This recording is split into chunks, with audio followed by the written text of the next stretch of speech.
Welcome in. I'm Clay Travis. She's Kelly Stewart, a.k.a. Kelly in Vegas. It is the Fade. The week before we will be, or I guess 2 weeks before, we will be in New Orleans for the Super Bowl. What I think is the best weekend of the year in the NFL. I don't know if you agree with me, Kelly, but the divisional round playoff games, 2 on Saturday, 2 on Sunday. It is just a lot of fun to kick back and be able to watch. We're going to dive into that and maybe a bit more pop culture related. But let's start with the NFL. And let's start with, I think, frankly, what is most universally determined to be the most exciting game of the 4 to talk about, because you got Lamar Jackson and the Ravens, Derrick Henry as well, going up against Josh Allen and the Bills in Buffalo. I believe it's the final game of the weekend, but it's the one that if I had to pick only one of these games to watch, that would be my choice. I'm on the Bills, and I'm on the under. And let me explain why I'm on both, because it may be a bit counterintuitive relative to how everybody else is betting. First of all, this line has swung 3 points, which is almost unheard of. Like, I saw this open Bills -1.5. The Ravens now favored in this game on the road in Buffalo. I think what's going to happen is that the Bills defense is going to line up and say, we're not allowing you to beat us with your legs, Lamar or Derrick Henry. I think they are going to sell out to stop the run and rely on their back-end defense to not allow explosive, dominant receiving plays from the tight end duo, from the wide receiver cadre of Lamar Jackson. And as a result, they're going to put this game entirely on Lamar passing-wise. Flip side, they're not going to allow Josh Allen to run. They're going to make Josh Allen stay in the pocket, beat them down the field. I think the Bills end up winning 24-21. Under hits, counterintuitively. I bet most of the money is on the over. So I like defenses here to have more success than anticipated.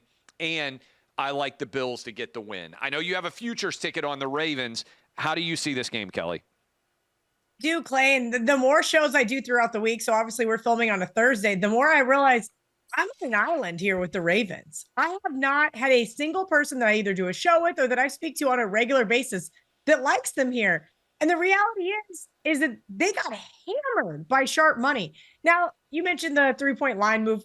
It's really not, because you can't really count 0 or a pick 'em. I mean, you can, but I don't think that line move was that significant. I just think it was enough to say, all right, we're going to keep this away from teaser possibilities, because at one point in time, you could have teased the Ravens, and the other point in time, you could have teased the Bills. But at this point in time, sitting at 1, neither is in a tease spot. Here's the real interesting thing about the Bills. And I was dead wrong last week, Clay. I said the Broncos were going to keep it close. I thought it was going to be a really good game. And right out of the gate, what did we see? We saw Bo and Nix. You looked brilliant after that opening touchdown pass when it was 7-zip Broncos. Yeah. I'm going to buy a Bo Nix jersey. This team is the real deal. This defense is awesome. And that didn't end up being the reality, right? The Bills definitely outmatched that team. And look, throughout all of Sean Payton's trickery or his fake plays, whatever he was trying to do there, which is understandable. It's a playoff game in a scenario you weren't supposed to be there. You got to pull out all the stops as basically, over a touchdown underdog. No, it didn't matter. None of it worked. That Bills red zone defense is awesome. Here's kind of the way I see this game playing out. You're right. I'm not going to bet this because I have a Ravens Super Bowl ticket, but I'm also not going to hedge that Ravens Super Bowl ticket by taking the Bills here. If you look at who these teams have played all season long, the Ravens have played a lot tougher group. Ravens 7-2 straight up versus teams with a winning record this year. The Bills, that's 9 games. The Bills have only played 5 teams with a winning record. They're 4-1 against the spread. That's great and all. But if you look at how tough the Ravens have played schedule-wise this year, they are just a superior team on paper. And I also think that Derrick Henry is going to be the differentiating factor. Last year, we saw the Ravens pull away in the fourth quarter against the Texans. No big deal. And then we saw them come out in that first half against the Chiefs thinking, all right, they're going to win this football game. And then they abandoned the run. It was like the dumbest playoff game I had ever seen in my life. Like, being the armchair quarterback / coach, I'm screaming on my couch going, what the hell are you guys doing? I do expect Derrick Henry to have a great game here. Now, he may falter in the red zone. So I think his touchdown price here is a little pricey. But if from a prop perspective, I think Derrick Henry is going to be able to run all over this Bills defense and expect something big. Now, I do also hate to bet on teams for a second time when what we saw earlier in the season. If you remember, what was it, 2 months ago now, the Ravens did beat up on the Bills. And I think a lot of people have that in the back of their mind. But as I said, I don't understand why we're only seeing love for one side here. It really doesn't make sense. As you mentioned, they have a tandem in 2 tight ends. I think it's really hard to double team 1 tight end, let alone 2. I like the Ravens here. But as I said, I'm sitting pretty. I'm holding a 10-1 ticket on the Ravens. So I don't see a reason to double down here. All right. So what game do you like? Not the best game, but your best gambling game of the Chiefs, Texans, Commanders, Lions, Rams, Eagles. Is there one that you particularly love? Yeah, I know. I'm crazy. I'm going to bet against Dan Campbell here. I'm going to take the 9.5. It's down to 9 in some spots. And I think that it's going to stay there. It's at least going to be around that 9 mark because the books have said, okay, enough. Clay, they're going to get inundated with Eagles, Lions, Kansas City, and Ohio State money line parlays, teasers. So they're going to protect themselves. And you can look at the odds screens and see the sharp books are doing so on the Chiefs games and the Lions games right now. And you can see the sharp books sitting at 7.5 on the Chiefs for that very reason. They're taking a stand. And we'll talk about that game here in a minute. But here's the reality. I thought this Commanders team has been a really great story this year, right? Dan Quinn back in the head coach chair. You've got a rookie quarterback. And I thought, okay, that's it. They're going to go to Tampa and that's going to be all she wrote. That wasn't the case. Tampa has been a pretty solid team all season long. And I think that game really showed us who the Commanders are. I mentioned last week with the Broncos, it is tough backing a rookie quarterback on the road. But we saw Jaden Daniels showed no fear. And we talk about Dan Campbell and his set of you know what and what he does about going for 4th down on his own 40 and things like that. Balls. I can say balls on this show. Great. All jokes aside. You can say anything on this show. That's what I love about doing a show with Clay. You can say anything you want. But here's the reality. Dan Quinn was doing the same damn thing. I couldn't believe it. I thought, all right, look, I'm not saying the Lions are going to lose this game outright, right? They've lost 2 games this year, 1 to the Bills where they were a favorite in, and then 1 at home they were a pretty sizable favorite in the Bucks. But man, you got to look at kind of this spot and say, all right, the Commanders are having fun. They're playing free. Their defense looked better against the Bucks. At least they were able to get to Baker Mayfield. And oh, by the way, Detroit still has a ton of lingering injuries on the defensive side of the ball. Yes, David Montgomery is going to be back, it looks like. But the reality is this is too many points for a team off a bye. And I wanted to pull up one other thing about teams coming off a bye. So they did not play in round 1 since 2010. They're 36-12 straight up. So again, goes back to why you may want to do that money line parlay. I understand it, but they are 23-24-1 against the spread. And if they are over a touchdown or more, they're 13-16 against the spread. So just know there's not a lot of definitive here to say, oh, this is why you should back the Commanders or back the Lions. Just know that the bookmakers know money's coming in on the Lions and it's going to be hard, big bucks, and understandably public money. I do like the Commanders here, plus the 9.5, which you should be able to still get. And I think this is going to be the most exciting game of the week because I think this is going to be the only one that goes over the total. I expect to see some really awesome, explosive plays from both sides. All right. I love all that analysis. I think it's fabulous. I agree with you on the over, and the number's out pretty steep here because it's 55.5, which is a big number. The Commander defense, Redskin defense, has not been very good this year. I was all in on the Redskins. I'm going to keep calling them the Redskins until they rechange the name, maybe the rest of my life.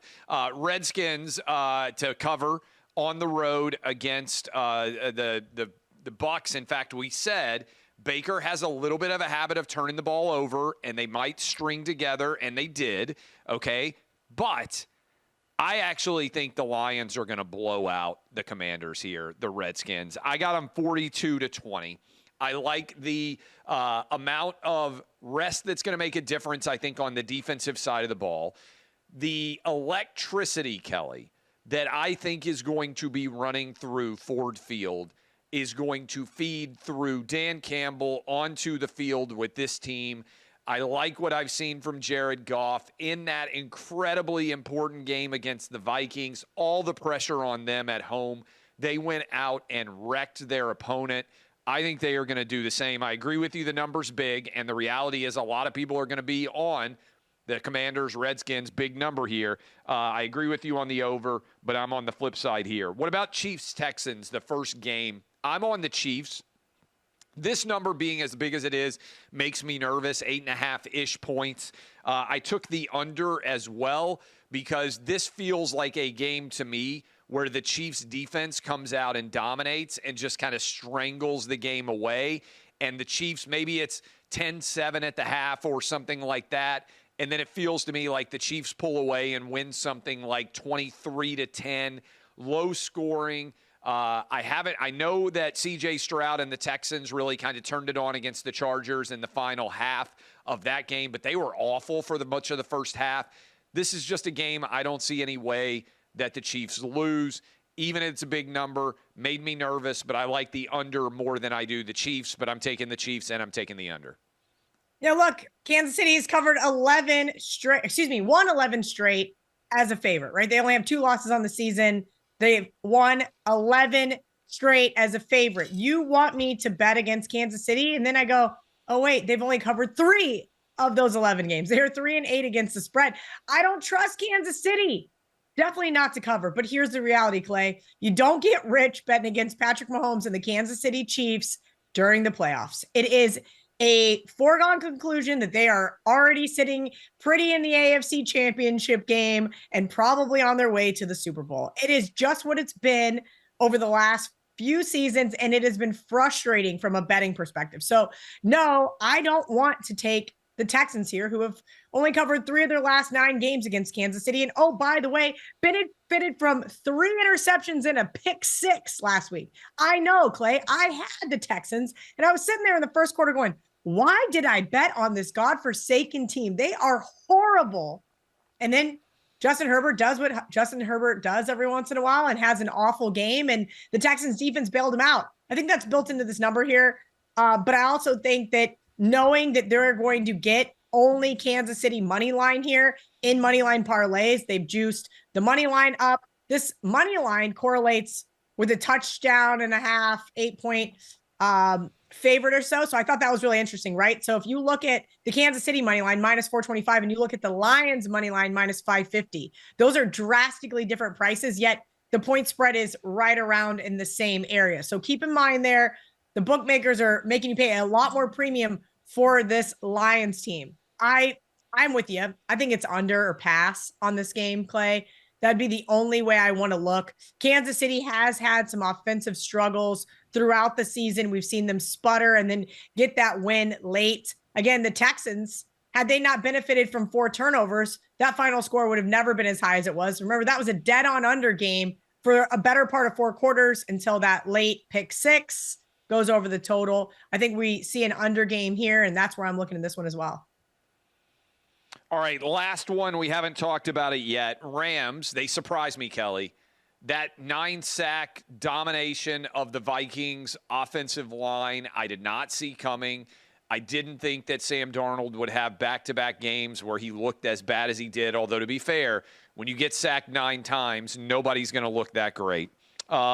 Eagles at home and the under 44.5. I'm on the under.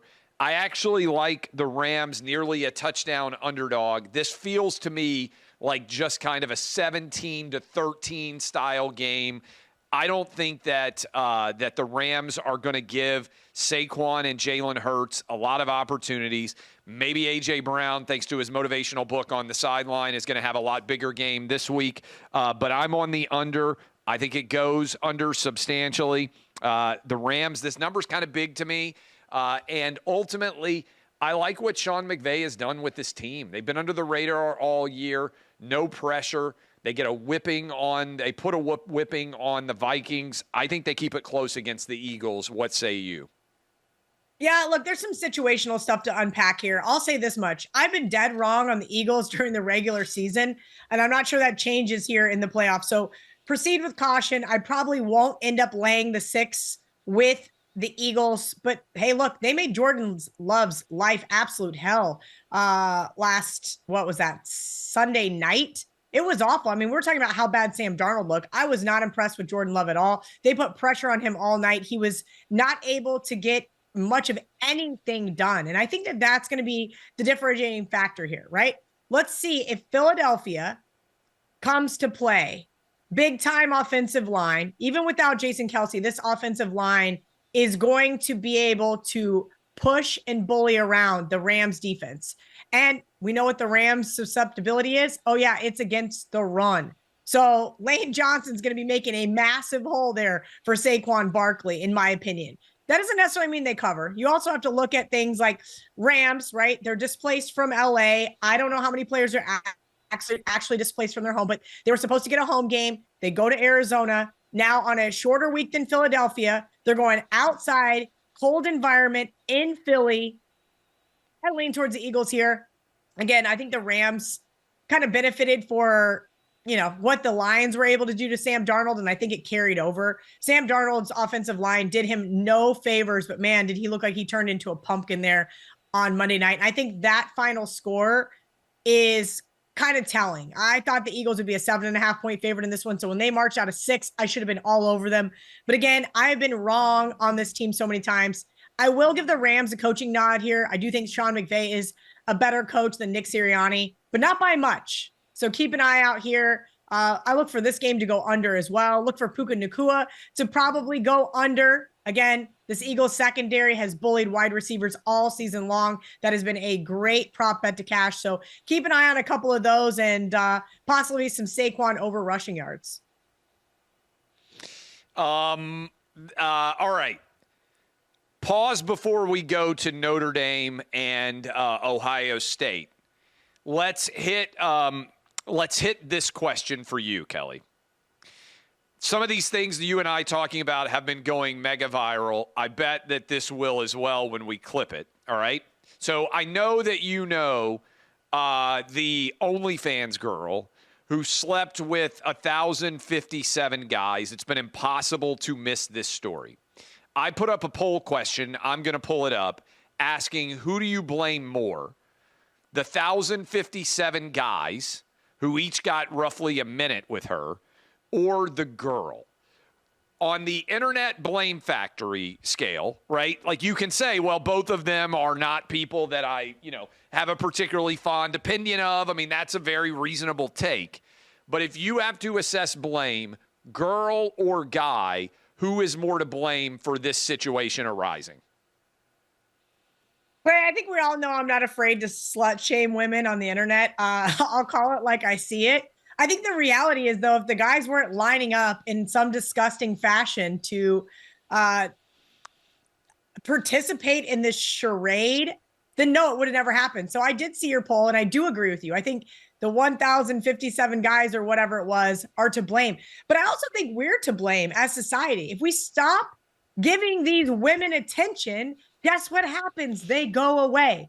There are women in my industry that I've just simply muted and unfollowed. And I've had to remind my friends in the circle to stop sharing their absolute and utter heinous garbage because I don't care. And the more energy you give to something, the more it's going to find other people that do the same thing, right? The more that we have the girls walking around bouncing their boobs, giving out sports bets, the more girls are going to do it. The more girls we have sleeping with thousands of guys. For the record, I'm in favor of bouncing boob sports picks. I'm not gonna claim that I'm not. I'm in favor of any bouncing boobs basically engaged in any activity, sports book, cooking, playing basketball, if they look like somebody I want to see playing basketball in the bouncing boobs category. So I'm not going to be a hypocrite here. I'm in favor of bouncing boobs. All right. So by the way, we all know how you feel about the boobs, numbers. Clay. Yeah, we all know. The numbers, by the way, 30,000 people voted in my poll. Wow. 61% said the chick's to blame.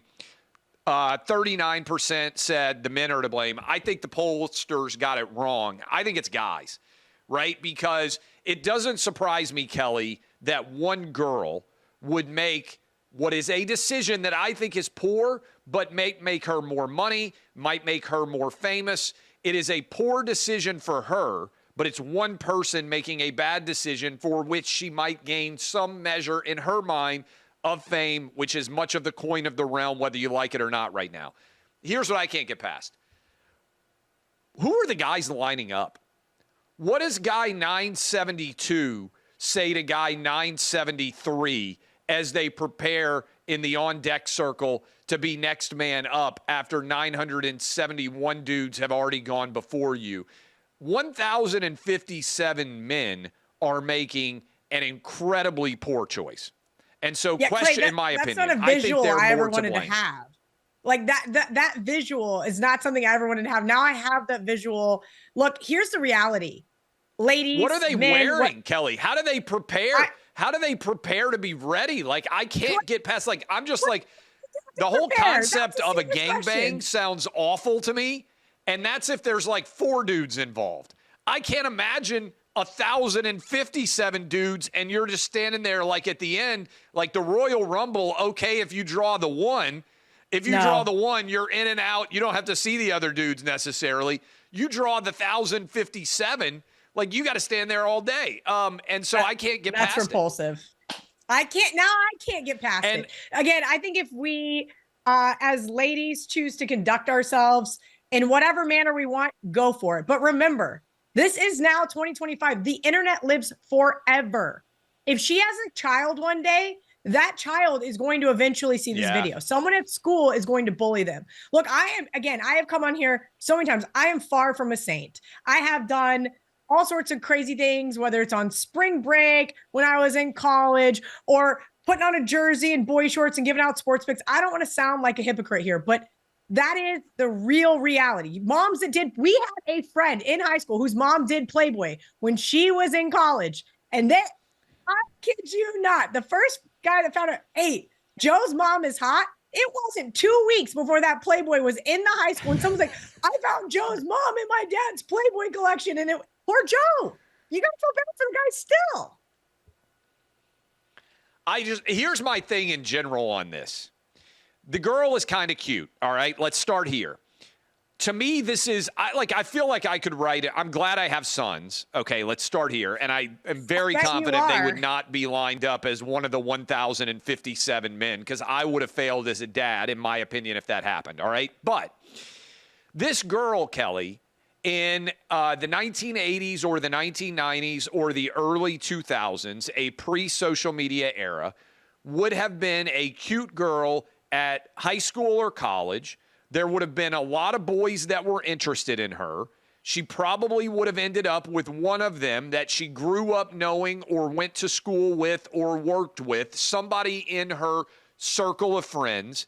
And she probably ends up getting married and having kids, and she lives a relatively normal life as a cute girl who finds a guy. It's like boy meets girl. That's the normal story. Who is going to be the guy? This is me like talking as a dad if I had daughters, to your point. Who is going to be the guy that is ever willing to commit to a lifetime with the girl who slept with over 1,000 guys? And if he does, who is the guy that's going to want to have kids, to your point, that have to realize that their mom is famous on the internet for banging a huge number of people? I mean, if you are the 13 or 14-year-old boy, I think girls might have it a little bit easier.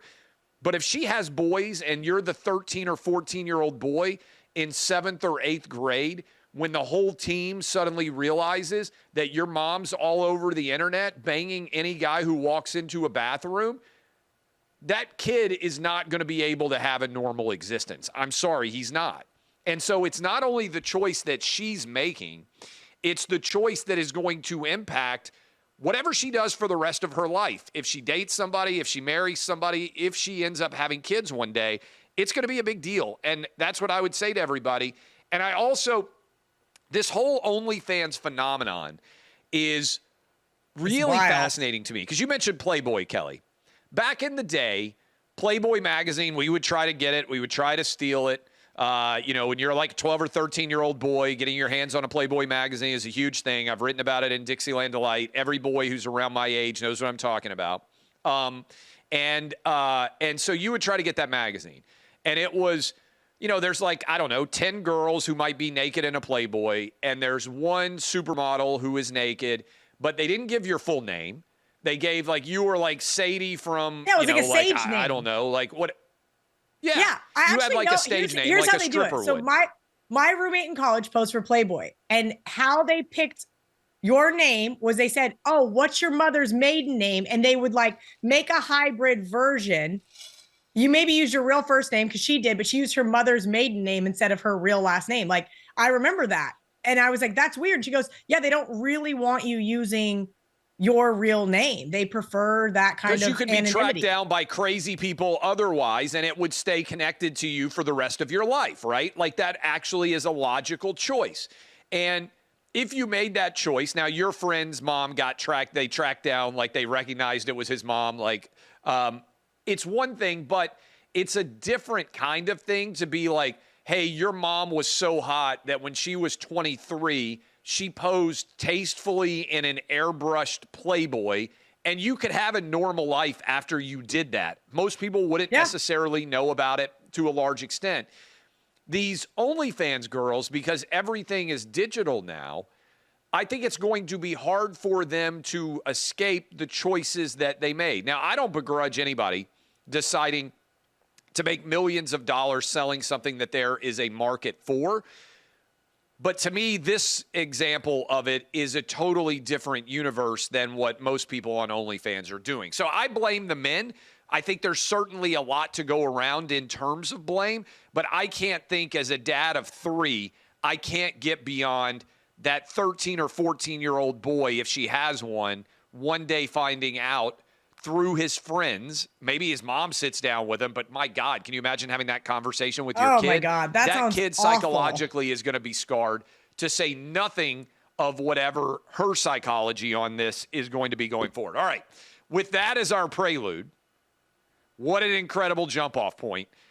Ohio State, Notre Dame. Kelly, I saw a clip shared by Bet Online that showed every state in America other than Ohio and West Virginia, interestingly, is rooting for Notre Dame.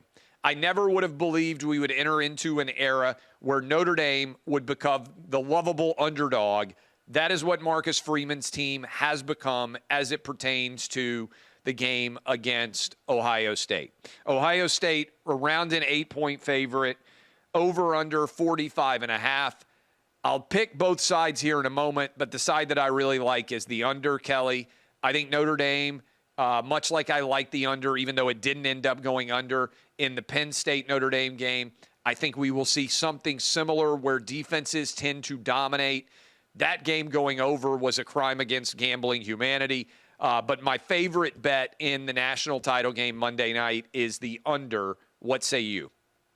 Yeah, there's been a couple games going over have been crimes against gambling humanity. The Texas-Arizona State game, the Penn State-Notre Dame game. I know because I tailed a couple of my buddies on the under. I had unders in both those games, by the way. Lost both. Yeah, it was definitely painful.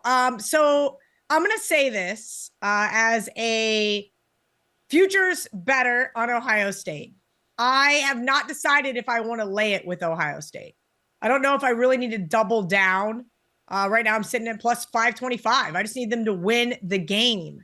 And I think that this team is very capable of winning this game in a convincing fashion. You mentioned you like the under, as do I. I think let's go through it, Clay, and talk about where it's better. Hey, Marcus Freeman, he gets the coaching nod over Ryan Day. Absolutely. I'm going to give Will Howard the quarterback nod.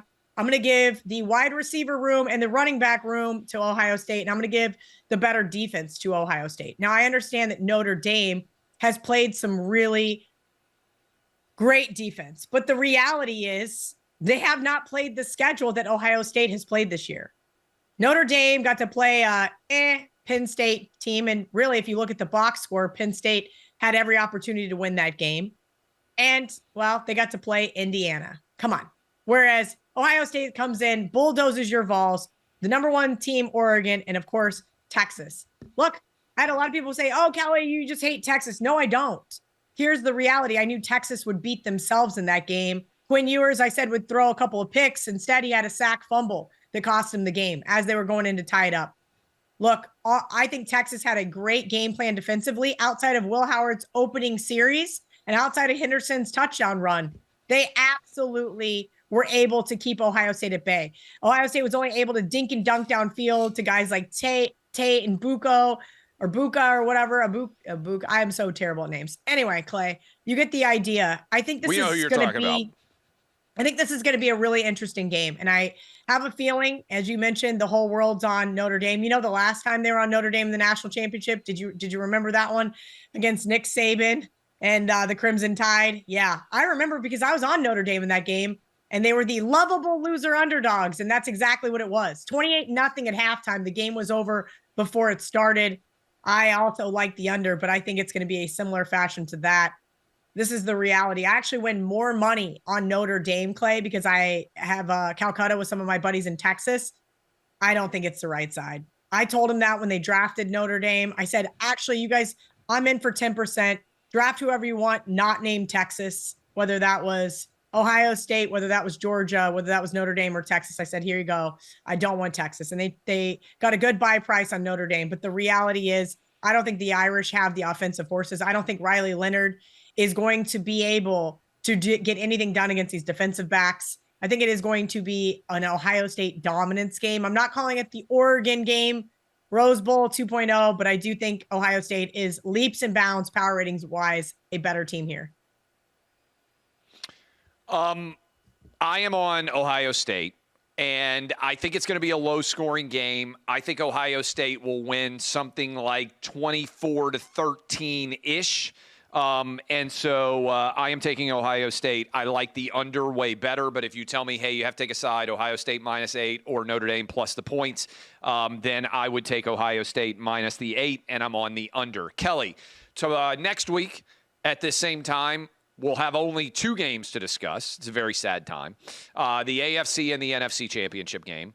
If you have pop culture things that you would like for Kelly and I to break down as a part of the show, you can tag either she or me, and we will do that as well. And then 2 weeks after, we will be in New Orleans. The plan is to do this show live from the OutKick stage in the media row area for the big game that we will find out who's going to be in the Super Bowl next week. In the meantime, have fun. We appreciate all of you, and we will see you back next Thursday. Any final words, Kelly? Go Bucks. Go Bucks. There you go. We'll see you on Go Bucks. The Bucks lost. The Buckeyes. Go Bucks. That's what they say. The Buckeyes. You think come on, Clay. That's what they say. We'll be back next week. I appreciate all of you. DBAP, unless you need to SBAP. Thanks for hanging with us on The Fade. Let's win some money.